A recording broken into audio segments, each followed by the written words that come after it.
ನಮಸ್ಕಾರ. ವಶಿಷ್ಠ ಉದಂತ ಸುದ್ದಿವಾಹಿನಿಗೆ ಸ್ವಾಗತ. ಇಂದಿನ ಪಂಚಾಂಗ: ಚೈತ್ರ ಮಾಸ, ಕೃಷ್ಣ ಪಕ್ಷ, ಪಾಡ್ಯತಿಥಿ, ಚಿತ್ತ ನಕ್ಷತ್ರ, ಗುರುವಾರ. ಈ ದಿನ ಎಲ್ಲರಿಗೂ ಶುಭವಾಗಲಿ. ಇಂದಿನ ಮುಖ್ಯಾಂಶಗಳು: ಸರ್ಕಾರಿ ಹಾಸ್ಟೆಲ್ನಲ್ಲಿ ಆಶ್ರಯ ಪಡೆದ ಆರೋಪಿ ಕೊಲೆ ಮಾಡಿ ಹಾಸ್ಟೆಲ್ನಲ್ಲಿ ಅಡಗಿದ್ದ ಕಿರಾತಕನ ಬಂಧನ. ಕೃತ್ಯಕ್ಕೆ ಬಳಸಿದ್ದ ಆಯುಧಗಳು ಪೊಲೀಸರ ವಶಕ್ಕೆ. ಕಾಡಾನೆ ದಾಳಿಯಲ್ಲಿ ಅಡಿಕೆ ಮರಗಳ ನಾಶ. ಖರ್ಚಿಗೆ ಏನಾದ್ರೂ ಕೊಡ್ತೀನಿ ಅಂದ್ರೆ ಜಾಸ್ತಿ ಬರೀತೀನಿ ಎಂದು ಲಂಚಕ್ಕೆ ಡಿಮ್ಯಾಂಡ್ ಮಾಡಿದ ಅರಣ್ಯಾಧಿಕಾರಿ. ಸಿಎಂ ಆದ್ರೆ ಅಲ್ಪಸಂಖ್ಯಾತ ಪಟ್ಟಿಯಿಂದ ಮುಸ್ಲಿಮರನ್ನು ಹೊರಹಾಕುತ್ತೇನೆ. ಅನೇಕರಿದ್ದಾರೆ, ಅವರಿಗೆಲ್ಲ ಅಲ್ಪಸಂಖ್ಯಾತ ಸ್ಥಾನಮಾನ ಕೊಡ್ತೇನೆ. ಯತ್ನಾಳ್ ಹೇಳಿಕೆ. ಈಗ ಮೈಸೂರಿನ ಪ್ರಮುಖ ಸುದ್ದಿಗಳು. ನಂಜನಗೂಡು ತಾಲೂಕಿನ ನೇರಳೆ ಗೇಟ್ ಬಳಿ ದುರ್ಘಟನೆಯೊಂದು ಸಂಭವಿಸಿ ರಸ್ತೆ ದಾಟುತ್ತಿದ್ದ ಜಿಂಕೆಗೆ ಅಪರಿಚಿತ ವಾಹನ ಡಿಕ್ಕಿ ಹೊಡೆದ ಪರಿಣಾಮ ಜಿಂಕೆ ಸ್ಥಳದಲ್ಲೇ ಸಾವನ್ನಪ್ಪಿದೆ. ಡಿಕ್ಕಿಯ ತೀವ್ರತೆಗೆ ಜಿಂಕೆಗೆ ಗಂಭೀರ ಗಾಯಗಳಾಗಿ ತಕ್ಷಣವೇ ಪ್ರಾಣ ಕಳೆದುಕೊಂಡಿದೆ. ಅಪಘಾತದ ನಂತರ ವಾಹನ ಚಾಲಕ ಸ್ಥಳದಿಂದ ಪರಾರಿಯಾಗಿದ್ದಾನೆ. ಇತ್ತೀಚಿನ ದಿನಗಳಲ್ಲಿ ಇದೇ ಪ್ರದೇಶದಲ್ಲಿ ಜಿಂಕೆಗಳ ಅಪಘಾತಗಳು ಹೆಚ್ಚುತ್ತಿರುವುದರಿಂದ ಸ್ಥಳೀಯರು ಆತಂಕ ವ್ಯಕ್ತಪಡಿಸಿದ್ದಾರೆ. ಈ ಭಾಗದಲ್ಲಿ ಎಚ್ಚರಿಕಾ ಫಲಕಗಳು, ಸ್ಪೀಡ್ ಬ್ರೇಕರ್ಗಳು ಹಾಗೂ ವಾಹನಗಳ ವೇಗ ನಿಯಂತ್ರಣ ಕ್ರಮಗಳನ್ನು ಜಾರಿಗೆ ತರಬೇಕೆಂದು ಆಗ್ರಹಿಸಿದ್ದಾರೆ. ಘಟನೆ ಸ್ಥಳಕ್ಕೆ ಅರಣ್ಯ ಇಲಾಖೆ ಸಿಬ್ಬಂದಿ ಭೇಟಿ ನೀಡಿ ಪರಿಶೀಲನೆ ನಡೆಸಿ ಮುಂದಿನ ಕ್ರಮ ಕೈಗೊಂಡಿದ್ದಾರೆ. ಮೈಸೂರು ಜಿಲ್ಲೆಯ ಬಿಳಿಕೆರೆ ಪೊಲೀಸ್ ಠಾಣಾ ವ್ಯಾಪ್ತಿಯಲ್ಲಿ ಇಸ್ಪೀಟ್ ಜೂಜಾಟ ಜೋರಾಗಿ ನಡೆಯುತ್ತಿದೆ ಎಂಬ ಆರೋಪ ಕೇಳಿಬಂದಿದೆ. ರೌಡಿ ಶೀಟರ್ಗಳ ನೇತೃತ್ವದಲ್ಲಿ ತೋಟದ ಮನೆಗಳನ್ನು ಅಡ್ಡೆಯಾಗಿ ಮಾಡಿಕೊಂಡು ಲಕ್ಷಾಂತರ ರೂಪಾಯಿ ಹಣದಲ್ಲಿ ಜೂಜಾಟ ನಡೆಯುತ್ತಿದೆ ಎನ್ನಲಾಗಿದೆ. ರಾಜ್ಯದ ವಿವಿಧ ಭಾಗಗಳಿಂದ ಜೂಜುಕೋರರು ಮೈಸೂರಿಗೆ ಆಗಮಿಸುತ್ತಿರುವುದು ಸ್ಥಳೀಯರಲ್ಲಿ ಆತಂಕ ಮೂಡಿಸಿದೆ. ಇಷ್ಟು ದೊಡ್ಡ ಮಟ್ಟದಲ್ಲಿ ದಂಧೆ ನಡೆಯುತ್ತಿದ್ದರೂ ಜಿಲ್ಲಾ ಪೊಲೀಸರಿಗೆ ಮಾಹಿತಿ ಇಲ್ಲವೇ ಎಂಬ ಪ್ರಶ್ನೆ ಉದ್ಭವಿಸಿದೆ. ತಕ್ಷಣ ಕ್ರಮ ಕೈಗೊಂಡು ಜೂಜಾಟಕ್ಕೆ ಕಡಿವಾಣ ಹಾಕಬೇಕೆಂದು ಸಾರ್ವಜನಿಕರು ಆಗ್ರಹಿಸಿದ್ದಾರೆ.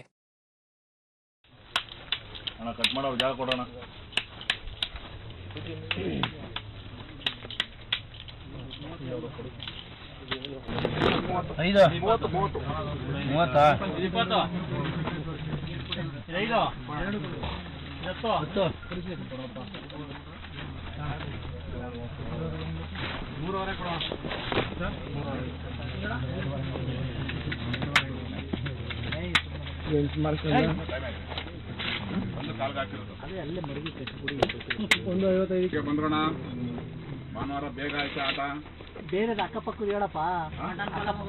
ಚಿತ್ರಾನ್ನ ನಾಳೆ ಮಟನ್ ಪಲಾವ್ ದಿನ ಮಾಡ್ತಾರದೇ ನೀನು. ಮಟನ್ ಪಲಾವ್ ಬೇಗ ಬಂದ್ರ ಆಮೇಲೆ ಅಲ್ಲ ಈಗ ತೋರ್ಲಿಲ್ಲ. ನನ್ಗೆ 20 ಹಾಕೋಗ್ರು ನೋಡು. 9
ಈಗ ಹಾಸನದ ಪ್ರಮುಖ ಸುದ್ದಿಗಳು.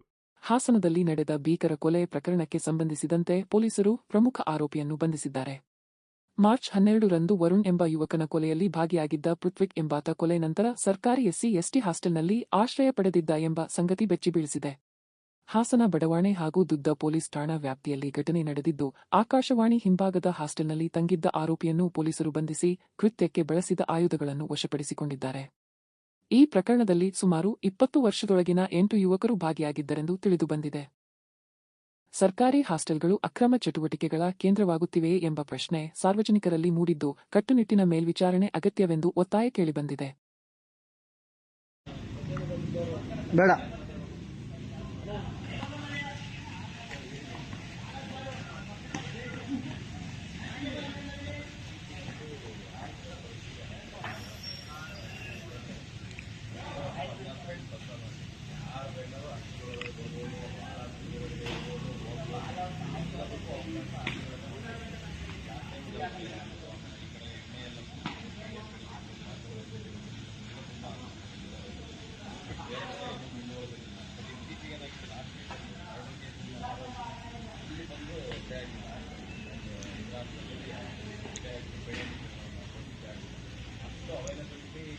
ಕಡೆ ಪಕ್ಕದಲ್ಲಿರೋದು ನಮ್ಮ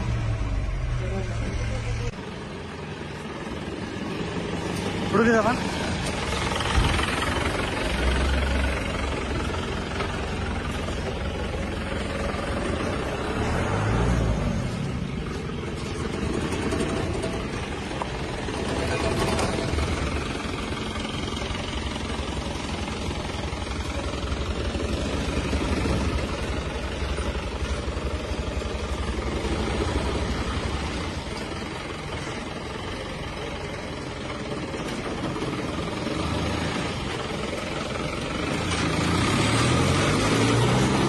ಹಾಸನ ಜಿಲ್ಲೆಯ ಅರಸೀಕೆರೆ ತಾಲೂಕಿನ ತಾವರೆಹಳ್ಳಿ ಬಳಿ ಜೀವಂತವಾಗಿರುವ ಜೀತ ಪದ್ಧತಿ ಪ್ರಕರಣ ಬೆಳಕಿಗೆ ಬಂದಿದೆ. 1 ವರ್ಷದಿಂದ 12ಕ್ಕೂ ಹೆಚ್ಚು ಕಾರ್ಮಿಕರನ್ನು ಅಕ್ರಮವಾಗಿ ಬಂಧಿಸಿ ದುಡಿಸಿಕೊಂಡ ಆರೋಪ ಕೇಳಿಬಂದಿದ್ದು, ಇವರಲ್ಲಿ ಒಬ್ಬ ಬಾಲಕಾರ್ಮಿಕ ಹಾಗೂ ಅಂಗವಿಕಲರು ಸೇರಿದ್ದಾರೆ ಎನ್ನಲಾಗಿದೆ. ಕೂಲಿ ಕೇಳಿದರೆ ದೊಣ್ಣೆಯಿಂದ ಹಲ್ಲೆ ಮಾಡುತ್ತಿದ್ದರು, ಮೊಬೈಲ್ ಕಿತ್ತುಕೊಂಡು ಬೆದರಿಕೆ ಹಾಕಿ ಕೆಲಸಕ್ಕೆ ಒತ್ತಾಯಿಸುತ್ತಿದ್ದರು ಎಂದು ಕಾರ್ಮಿಕರು ದೂರಿದ್ದಾರೆ. ಶುಂಠಿ ಕೆಲಸದ ನೆಪದಲ್ಲಿ ಈ ದೌರ್ಜನ್ಯ ನಡೆದಿರುವುದು ಬೆಚ್ಚಿ ಬೀಳಿಸಿದೆ. ತಾವರೆಹಳ್ಳಿ ಯುವಕರು ಕಾರ್ಮಿಕರನ್ನು ರಕ್ಷಿಸಿದರೂ ಅವರ ಮೇಲೆಯೇ ಪ್ರಕರಣ ದಾಖಲಾಗಿದೆ ಎಂಬ ಆರೋಪವೂ ಕೇಳಿಬಂದಿದೆ. ಈ ಸಂಬಂಧ ಜಾವಗಲ್ ಪೊಲೀಸ್ ಠಾಣೆಯಲ್ಲಿ ಪ್ರಕರಣ ದಾಖಲಾಗಿದ್ದು ತನಿಖೆ ಮುಂದುವರೆದಿದೆ.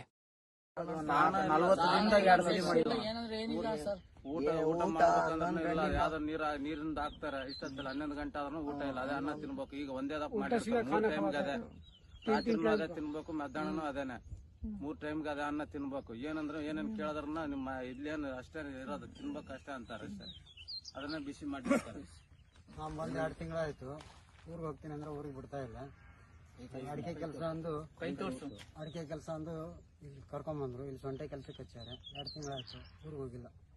ದುಡ್ಡು ಕೊಡಿಸಿದ್ರೆ 11 ತಿಂಗಳಾಯ್ತು ಬಂದು. ಸ್ವಲ್ಪ ಲಬರ್ಮಾಯ್ತು ಅಣ್ಣ. ಮನೇಲಿ ಹೇಳ್ಕೊಂಡ್ರ ಫೋನ್ ಹಾಕಿ ಆದ್ರೂ ಬಿಡ್ತಾ ಇಲ್ಲ. ಫೋನ್ಗಳು ಇದ್ರೆ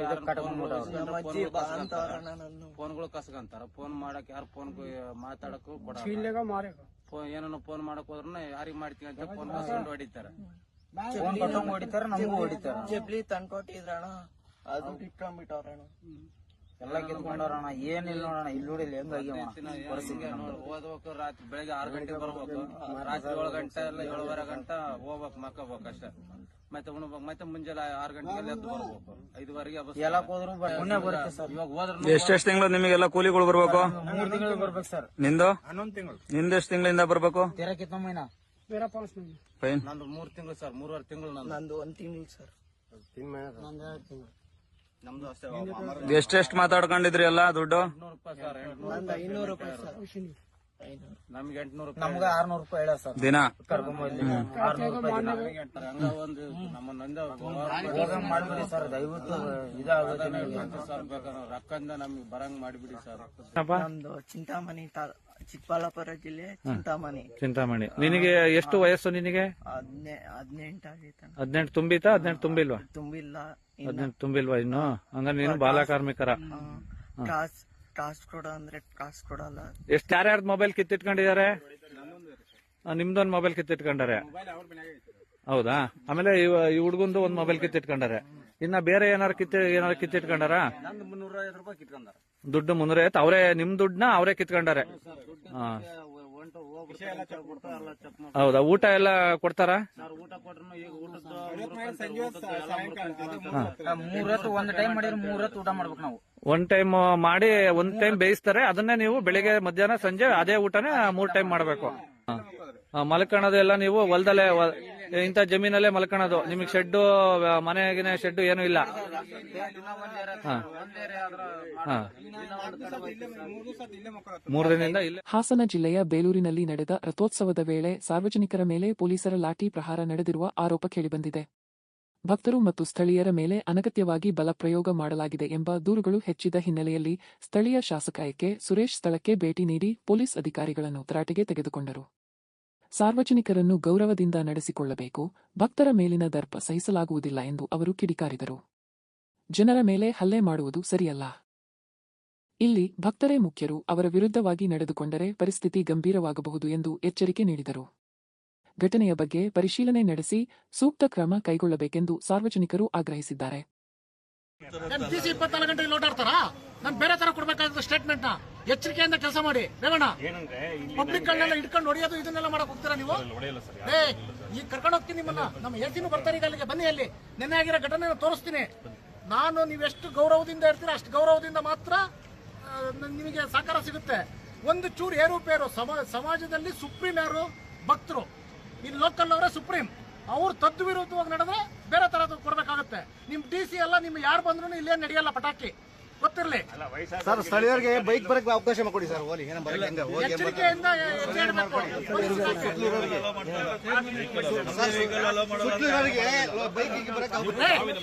ನಾನು ಹೇಳದ್ ಕೇಳ್ರಿ,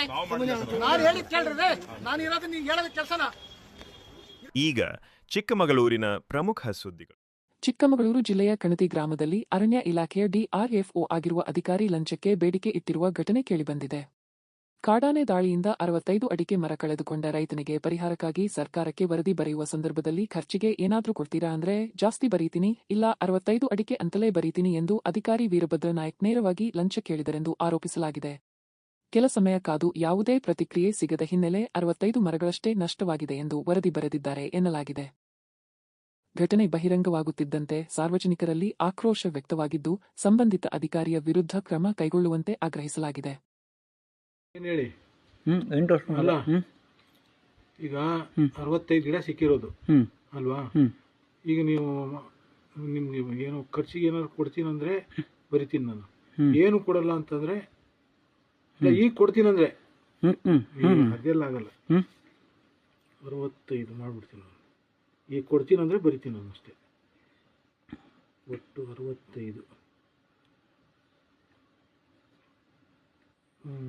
ಅಡಿಕೆ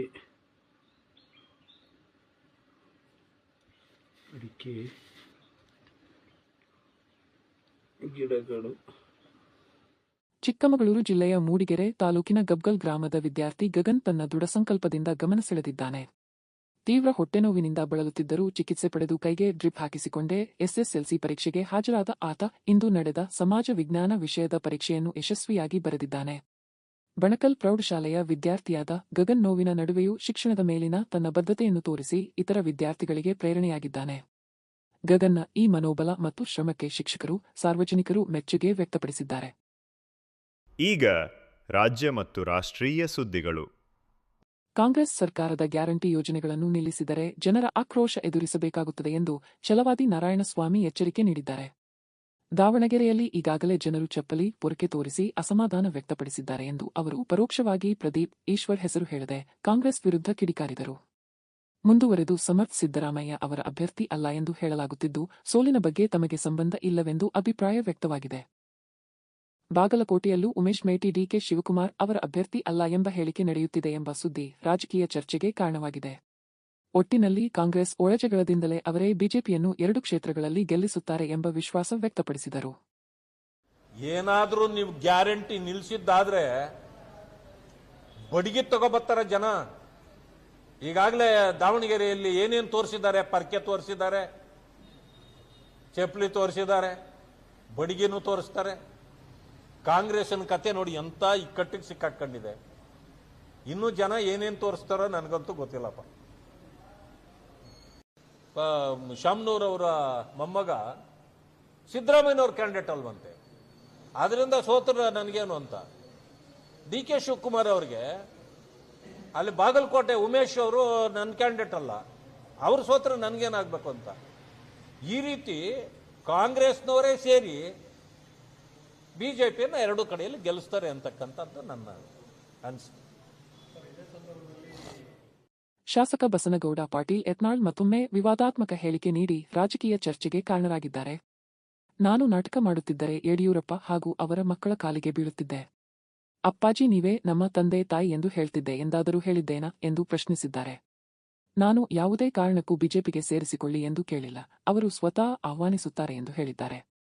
ಮುಂದಾಗಿ ಮುಖ್ಯಮಂತ್ರಿ ಆದ ಬಳಿಕ ಯೋಗಿ ಆದಿತ್ಯನಾಥ ಮಾದರಿಯಲ್ಲಿ ಆಡಳಿತ ನಡೆಸುತ್ತೇನೆ ಎಂದು ತಿಳಿಸಿದ್ದಾರೆ. ಮೊದಲ ಕ್ಯಾಬಿನೆಟ್ ಸಭೆಯಲ್ಲೇ ಮುಸ್ಲಿಮರನ್ನು ಅಲ್ಪಸಂಖ್ಯಾತ ಪಟ್ಟಿಯಿಂದ ಹೊರಗಿಡುವ ಕುರಿತು ಹೇಳಿಕೆ ನೀಡಿ, ಇವರ ಹೊರತಾಗಿ ಮರಾಠರು, ಬ್ರಾಹ್ಮಣರು, ಕ್ಷತ್ರಿಯರು ಸೇರಿದಂತೆ ಅನೇಕರು ಅಲ್ಪಸಂಖ್ಯಾತರು ಇದ್ದಾರೆ. ಆ ಸಮುದಾಯಗಳಿಗೆ ಆ ಸ್ಥಾನಮಾನ ನೀಡುವುದಾಗಿ ತಿಳಿಸಿದ್ದಾರೆ. ಈ ಹೇಳಿಕೆಗಳಿಗೆ ವ್ಯಾಪಕ ಪ್ರತಿಕ್ರಿಯೆಗಳು ವ್ಯಕ್ತವಾಗುತ್ತಿವೆ. ಯತ್ನಾಳ್ ಅವರು ನಾಟಕ ಮಾಡ್ತಿದ್ದಾರೆ, ಮರಳಿ ಬಿಜೆಪಿ ಹೋಗಬೇಕಾಗಿದೆ, ಅದಕ್ಕಿಂತ ನಾಟಕ ಮಾಡಿದಂಗೆ MB ಪಾಟೀಲ್ ಹೇಳಿದ್ರು. ನಾನು ನೋಡ್ರಿ, ನಾನು ನಾಟಕ ಮಾಡೋ ಪ್ರಶ್ನೆಯೂ ಇಲ್ಲ. ನಾನು ನಾಟಕ ಮಾಡ್ತಿದ್ರೆ ಅವಾಗೇ ಈ ಯಡಿಯೂರಪ್ಪ ಅವರ ಮಕ್ಕಳಿಗೆಲ್ಲ ಕಾಲು ಮುಗಿತಿದ್ದೆಲ್ಲ, ಅಪ್ಪಾಜಿ ಅಂದ್ಬಿಡ್ತಿದ್ದೆ. ಅಪ್ಪಾಜಿ ನೀವೇ ನಮ್ಮ ತಂದೆ ತಾಯಿ ಹತ್ತಿದ್ದೆ. ನಾ ಯಾಕೆ ಅಂದೆ ನಾನು ಇನ್ನೂ ಅನ್ನೋದಿಲ್ಲ. ನಾ BJP ಸಲುವಾಗಿ ಹೋಗ್ಲಕತ್ತೀನಿ, ನರೇಂದ್ರ ಮೋದಿಯವ್ರ ಸಲುವಾಗಿ ಹೋಗ್ಲಕತ್ತೀನಿ, ನಮ್ಮ ಹಿಂದೂ ಕಾರ್ಯಕರ್ತರ ಸಲುವಾಗಿ ಹೋಗ್ಲಕತ್ತೀನಿ. ಯಾರ್ದು ಕೈಕಾಲು ಮುಗಿದಿಲ್ಲ. ನಾ BJPಗೆ ತಗೋತ ಹೇಳಿ ಎಲ್ಲಿನೂ ನಿಮ್ಮ ಮುಂದೆ ಇವತ್ತು ಹನುಮಂತೇವ್ರ ಗುಡಿಯಾಗ ನಿಂತೀನಿ. ಯಾವ ಲೀಡರ್ಗಳ ಬಳಿ ಹೋಗೋದಿಲ್ಲ. ಇದು ಹನುಮಂತೇವ್ರ ಗುಡಿಯಾಗ ಹನುಮ ಜಯಂತಿ ದಿವಸ ಹೇಳಕತ್ತೀನಿ, ನಾನು BJPಗೆ ತಗೋರತ್ ನಾವು ಹೋಗೋದಿಲ್ಲ. BJPಯವರೇ ನಾನು ಕರ್ಕೊಳ್ಳೋಂಥ ಕಾಲ ಬರ್ತದೆ, ನನ್ನೇ ಮುಖ್ಯಮಂತ್ರಿ ಅಭ್ಯರ್ಥಿ ಮಾಡೋ ಕಾಲ ಬರ್ತದೆ. ಅದಕ್ಕೆ ಇಡೀ ಕರ್ನಾಟಕದ ಹಿಂದೂ ಕಾರ್ಯಕರ್ತರು ಸಿದ್ಧರಾಗ್ಯಾರ. 2028ಕ್ಕೆ ಕರ್ನಾಟಕದಾಗ ಹಿಂದೂ ಸರ್ಕಾರ ಬರ್ತದೆ. ಈಗೇನು ಗುಂಡಾಗಿರಿ ಮಾಡ್ಲಕತ್ತಲ್ಲ ಕೆಲವೊಂದು ಕಡೆ, ನಮ್ಮ ಗಣಪತಿ ಮೆಕ್ಕಲ್ ಹೋಗವರು ನಮ್ಮ ಎಲ್ಲ ಸ್ಕೀಮ್ಗಳನ್ನು ಎಲ್ಲ ನಮ್ಮ ಸಿದ್ದರಾಮಯ್ಯ ಹೊರಗೆ ಕೊಟ್ಟು ಒಬ್ಬರೇ BJP ಲೀಡರ್ ನಾನು ನಮ್ಮ ಸರ್ಕಾರ ಬಂದರೆ ಯೋಗಿ ಆದಿತ್ಯನಾಥರ ಮಾದರಿ ಸರ್ಕಾರ ಕರ್ನಾಟಕ ತರ್ತೀನಿ ಒಬ್ಬರೇ ಅಂದಾನೇನು ಕರ್ನಾಟಕದಾಗ. ನಾ ಹೇಳ್ತೀನಿ 2028 ಕೊಡ್ರಿ, ಯೋಗಿ ಮಾದರಿ ಆಡಳಿತ ಕರ್ನಾಟಕನ ನಾನು ತೊಗೊಂಡ್ಬರ್ತೀನಿ. ಮೊದಲನೇ ಕ್ಯಾಬಿನೆಟ್ನಾಗ 4% ಮುಸ್ಲಿಂ ರಿಸರ್ವೇಷನ್ ತೆಗೆದು ಹೋಗಿದ್ದೀನಿ. ದಲಿತರಿಗೆ, ಹಿಂದುಳಿದರಿಗೆ, ಉಳಿದ ಎಲ್ಲ ಲಿಂಗಾಯತ ಒಕ್ಕಲಿಗರು ಎಲ್ಲರಿಗೆ ಹಂಚಿ ಬ್ರಾಹ್ಮಣರ ಆದಿಯಾಗಿ ಎಲ್ಲ ಸಮುದಾಯಕ್ಕೂ ರಿಸರ್ವೇಷನ್. ಅಲ್ಪಸಂಖ್ಯಾತರಂದ್ರೇನು? 15% ಇದ್ದವರು ಅಲ್ಪಸಂಖ್ಯಾತರು, 1-2% ಇದ್ದವರು ಅಲ್ಪಸಂಖ್ಯಾತರು. ಇವತ್ತು ಅಲ್ಪಸಂಖ್ಯಾತರು ವ್ಯಾಖ್ಯಾನ ಆಗ್ಬೇಕಲ್ಲ. ಮರಾಠರು ಅಲ್ಪಸಂಖ್ಯಾತರದಾರ, ಬ್ರಾಹ್ಮಣರು ಅಲ್ಪಸಂಖ್ಯಾತರದಾರ, ಕ್ಷತ್ರಿಯ ಸಮಾಜ ಅಲ್ಪಸಂಖ್ಯಾತರದಾರ, ಮುಸಲ್ಮಾನರು ಎಟ್ಟದಾರ 15-14, ಅವ್ರ ಹೆಂಗೆ ಅಲ್ಪಸಂಖ್ಯಾತರಾಗ್ತಾರೆ? ಆ ಅಲ್ಪಸಂಖ್ಯಾತರ ಪಟ್ಟಿಯಿಂದ ಬಿಡಬೇಕು ಅಂತ ಹೇಳಿ ನಾನು ನಿರ್ಣಯ ಮಾಡ್ತೇನೆ. ಈ ಅಲ್ಪಸಂಖ್ಯಾತ ಪಟ್ಟಿ ಒಳಗಡೆ ಉಳಿದೋದು ಏನಿಗೆ ಹಿಂದುಳಿದವರೆಲ್ಲ ಕಡಿಮೆ ಇದ್ದಾರೆ, ಅವ್ರು ಸೇರಿಸುವಂಥ ಪ್ರಯತ್ನ ಮಾಡ್ತೀವಿ. 100% ನೋಡ್ರಿ. ಇವತ್ತು ಕ್ಷತ್ರಿಯರು ಅದು ರಾಜಪೂತರು ಬರ್ತಾರ, ಮರಾಠರು ಬರ್ತಾರ, ಇನ್ನಿತರ ಸಮುದಾಯಗಳು ಬರ್ತಾವೆ.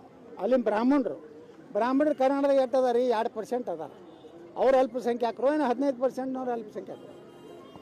ಸಿಖ್ರು, ಬೌದ್ಧರು, ಜೈನರು, ಕ್ರಿಶ್ಚಿಯನ್ರು ಅಂತ ಇದ್ದೇ ಅದಾರ, ಅವರು ಅಲ್ಪಸಂಖ್ಯಾತರು ಅದಾರ. ಈ ಎಲ್ಲ ಸಮುದಾಯ ಕೊಡ್ತೀನಿ. ಈ ಅಲ್ಪಸಂಖ್ಯಾತ ಪಟ್ಟಿಯಿಂದ ಮಾಲ್ ತೆಗೆದು ಹೋಗಿತೀವಿ. 3 ಕಡೆ ಅವರು ಇದು ಲಾಭ ತೊಗೋತಾರ. 2Aದಾಗ ಲಾಭ ತೊಗೋತಾರೆ ಮುಸಲ್ಮಾನರು. 3B ಅದೊಂದು ಬೇರೆ ಮೈನಾರಿಟಿ. 3 ಕಡೆ ಹೊಡಿತಾರೆ. 3 ಕಡೆ ತೆಗೆದು ಧರ್ಮಾಧಾರಿತ ಮೀಸಲಾತಿ ಇಲ್ಲ ನಮ್ಮ ದೇಶನಾಗ. ಬಾಬಾ ಸಾಹೇಬ್ ಅಂಬೇಡ್ಕರ್ ಅವ್ರು ಹೇಳಿದ್ದೇನೆಂದ್ರೆ, ಯಾವ ಜಾತಿ ಆರ್ಥಿಕವಾಗಿ ಸಾಮಾಜಿಕವಾಗಿ ಹಿಂದುಳಿದದ ಅವ್ರಿಗೆ ಕೊಡಬೇಕಾಗ್ತದೆ. ಬಾಬಾ ಸಾಹೇಬ್ ಅಂಬೇಡ್ಕರ್ ಸಂವಿಧಾನವನ್ನು ಸಂಪೂರ್ಣವಾಗಿ ಕರ್ನಾಟಕದ ಜಾರಿ ಮಾಡ್ತೇವೆ. ಬೆಂಗಳೂರು ನಗರದ ಐತಿಹಾಸಿಕ ಧರ್ಮರಾಯ ಸ್ವಾಮಿ ದೇವಾಲಯದಲ್ಲಿ ಕರಗ ಶಕ್ತ್ಯೋತ್ಸವ ಭಕ್ತಿಭಾವದಿಂದ ಜರುಗಿತು. ಅರ್ಚಕ ಜ್ಞಾನೇಂದ್ರ ಅವರು ಗರ್ಭಗುಡಿಯ ಪ್ರದಕ್ಷಿಣೆ ಪೂರ್ಣಗೊಳಿಸಿ ಮುಂಜಾನೆ ನಿಖರವಾಗಿ 2:10ಕ್ಕೆ ಕರಗ ಹೊತ್ತು ದೇವಾಲಯದಿಂದ ಹೊರಬಂದರು. ಗೋವಿಂದ ಗೋವಿಂದ ಎಂಬ ಘೋಷಣೆಗಳ ನಡುವೆ ದ್ರೌಪದಿ ದೇವಿ ಕರಗ ನಗರ ಸಂಚಾರ ಆರಂಭಿಸಿತು. ಈ ಅದ್ದೂರಿ ಕ್ಷಣವನ್ನು ಕಣ್ತುಂಬಿಕೊಳ್ಳಲು ಸಾವಿರಾರು ಭಕ್ತರು ಆಗಮಿಸಿ ಭಕ್ತಿ ಸಾಗರ ನಿರ್ಮಿಸಿದರು. ಸಂಪ್ರದಾಯಬದ್ಧ ವಿಧಿವಿಧಾನಗಳೊಂದಿಗೆ ನಡೆದ ಈ ಉತ್ಸವ ನಗರದ ಸಾಂಸ್ಕೃತಿಕ ವೈಭವವನ್ನು ಮತ್ತೆ ಒಮ್ಮೆ ಮೆರೆದಿದ್ದು ಭಕ್ತರಲ್ಲಿ ವಿಶೇಷ ಉತ್ಸಾಹ ಮೂಡಿಸಿತು. ಮತ್ತೊಮ್ಮೆ ಮುಖ್ಯಾಂಶಗಳು. ಸರ್ಕಾರಿ ಹಾಸ್ಟೆಲ್ನಲ್ಲಿ ಆಶ್ರಯ ಪಡೆದ ಆರೋಪಿ ಕೊಲೆ ಮಾಡಿ ಹಾಸ್ಟೆಲ್ನಲ್ಲಿ ಅಡಗಿದ್ದ ಕಿರಾತಕನ ಬಂಧನ. ಕೃತ್ಯಕ್ಕೆ ಬಳಸಿದ್ದ ಆಯುಧಗಳು ಪೊಲೀಸರ ವಶಕ್ಕೆ. ಕಾಡಾನೆ ದಾಳಿಯಲ್ಲಿ ಅಡಿಕೆ ಮರಗಳ ನಾಶ. ಖರ್ಚಿಗೆ ಏನಾದ್ರೂ ಕೊಡ್ತೀನಿ ಅಂದ್ರೆ ಜಾಸ್ತಿ ಬರೀತೀನಿ ಎಂದು ಲಂಚಕ್ಕೆ ಡಿಮ್ಯಾಂಡ್ ಮಾಡಿದ ಅರಣ್ಯಾಧಿಕಾರಿ. ಸಿಎಂ ಆದ್ರೆ ಅಲ್ಪಸಂಖ್ಯಾತ ಪಟ್ಟಿಯಿಂದ ಮುಸ್ಲಿಮರನ್ನು ಹೊರಹಾಕುತ್ತೇನೆ. ಅನೇಕರಿದ್ದಾರೆ, ಅವರಿಗೆಲ್ಲ ಅಲ್ಪಸಂಖ್ಯಾತ ಸ್ಥಾನಮಾನ ಕೊಡ್ತೇನೆ. ಯತ್ನಾಳ್ ಹೇಳಿಕೆ. ಇಲ್ಲಿಗೆ ಇಂದಿನ ವಾರ್ತಾ ಪ್ರಸಾರ ಮುಕ್ತಾಯವಾಯಿತು. ಧನ್ಯವಾದಗಳು. ಈ ದಿನ ಎಲ್ಲರಿಗೂ ಶುಭವಾಗಲಿ.